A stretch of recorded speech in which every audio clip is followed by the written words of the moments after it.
Happy Friday, everybody. It's hashtag FAQ Friday, live from my office in Windermere.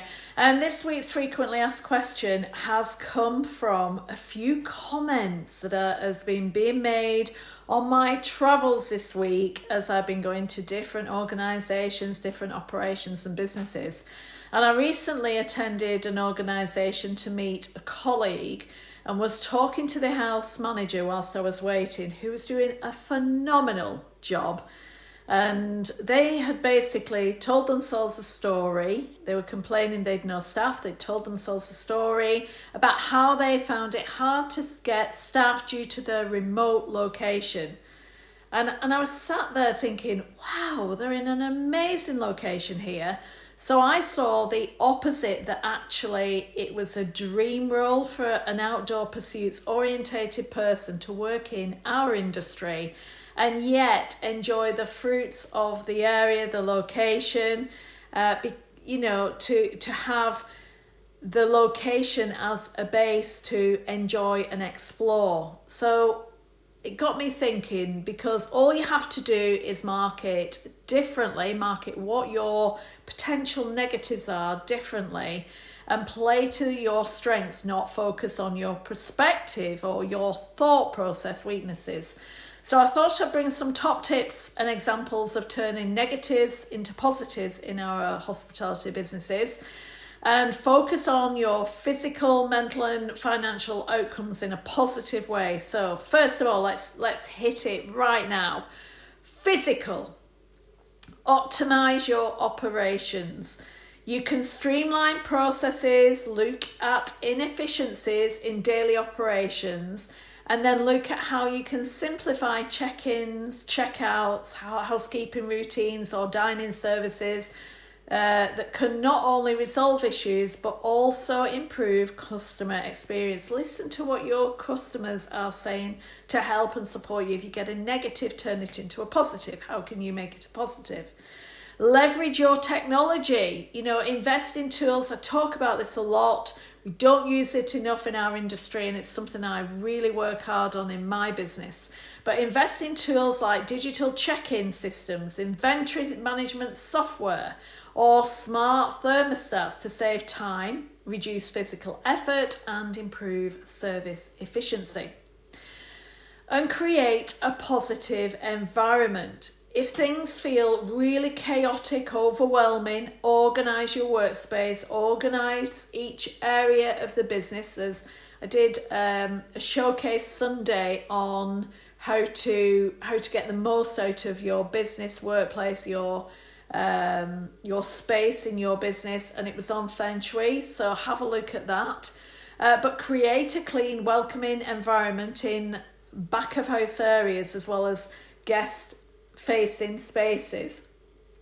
It's really important that in the back of house areas should be as though a guest is going to walk in those back of house areas. So remember that and keep that proactive in what you do. Staff perform better in well-maintained settings, which help and support them in enabling them to keep the space so clear and clean, and they perform much more efficiently. It's scientific. Then look at your mental aspect in the business. Cultivate a resilient mindset. Our industry is exceptional in diversification and resilience. It's been around from, I think, first recorded hospitality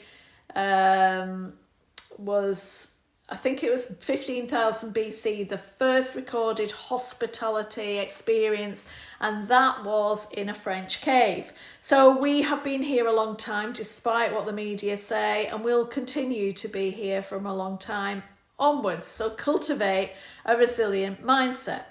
Shift your focus to solutions. I've always had this mentality of don't bring me a problem, bring me a solution.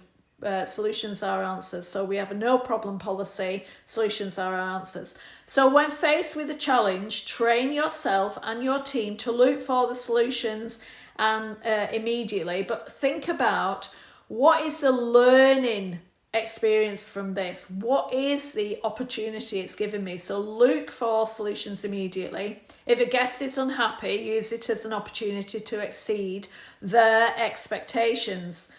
Promote your team empowerment. Encourage your staff to own their roles and responsibilities and contribute ideas for improvement. And it builds a culture where challenges are seen as an opportunity rather than obstacles. So open it up, mind map it, help and support your team to look at the positives rather than the negatives.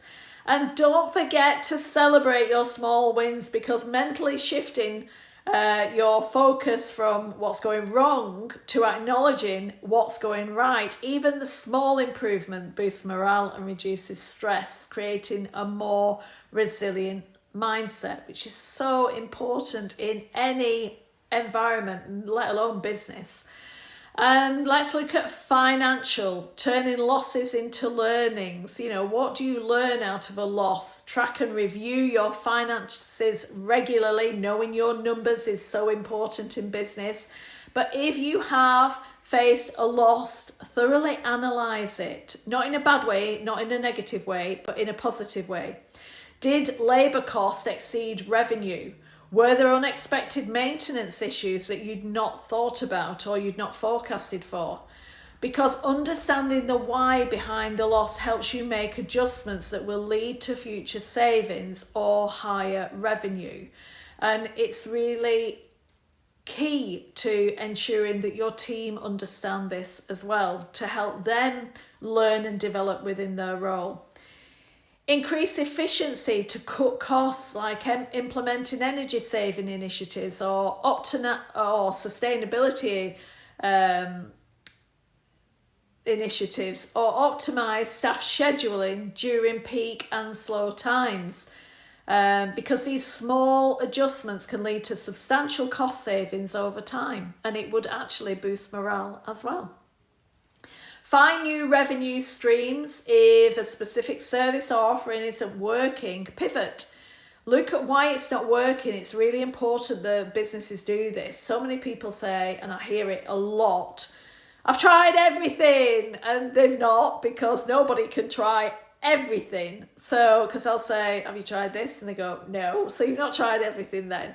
So if it's not working, pivot from it or tweak it or see what you can do. Perhaps your restaurant can offer a delivery service to your rooms, or your rooms can be marketed to a local business for daytime meetings, or potentially you could be looking at a corporate market if you just leisure, and you could fill your winter spaces. Think about all the different opportunities. This is really important. And then look at our team empowerment by leading by example. Please, leaders out there, and it's what I help support leaders to do regularly, but teach problem solving skills. It's an area that we forget. We look for problems, but we don't teach problem solving skills regularly enough. Whether you have a black book of problem solving skills, that would be great, of what to do in this event. So train your team to handle negative situations with a positive solution oriented mindset, whether it's dealing with an unhappy guest or whether it's handling an operational hiccup. Empower your team to take initiative and find a positive outcome. Don't forget to offer continuous learning, turn challenges into learning opportunities. If an issue arises, use it as a moment to upskill your team, whether it's a customer service problem solving, or whether it's a problem solving or a technical skill issue, whatever it is. Have it as a learning or opportunity, and recognise and reward. Recognise employees who demonstrate resilience and positivity in tough situations, and encourage others it also encourages others to adopt a similar mindset and reinforces the value of turning negatives into positives. That culture is rocket fuel. Don't forget our guest experiences. See complaints as opportunities as well.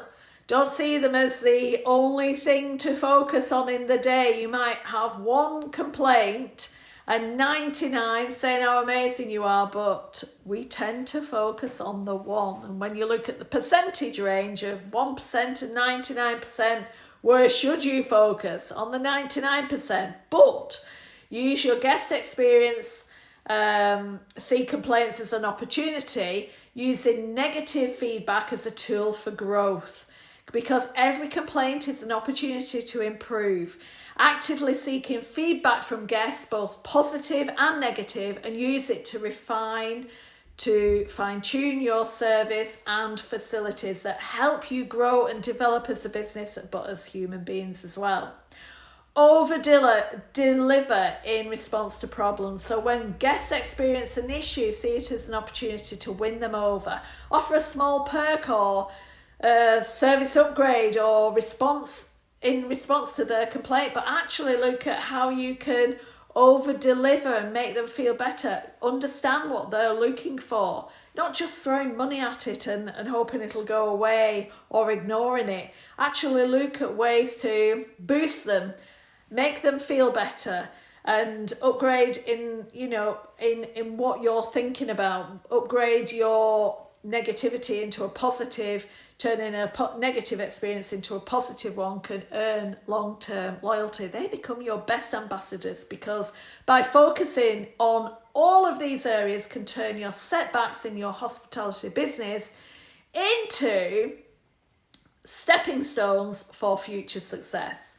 It's always a good thing. And going back to the house manager who was running the most beautiful, spectacular remote location operation, I just thought, I looked around and thought, wow, can you imagine actually putting that on a video, a camera of some description and putting it out there? Would you like to climb these fells? Would you like to swim these lakes? Would you like, they were in the most perfect location for an outdoor pursuit person wanting to relocate, or a traveller wanting to get the most out of the fresh outdoors, because that more than anything shone, and it shone really well. But they'd not looked at that. They just looked at the people who wanted to do the job and wasn't getting any insight into any employees wanting to work in their business. And that's because they weren't looking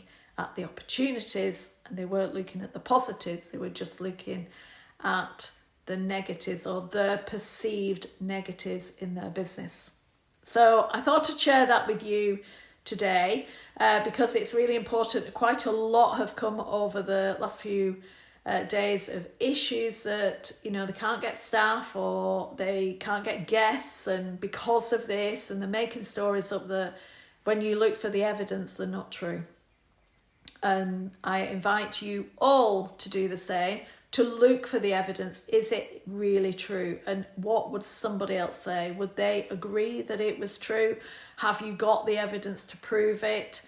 If not, if you've not tweaked, if you've not tried different opportunities, then sadly, I would suggest that you've not looked at the positive outcome and the positive opportunities or learning that you could do within your business.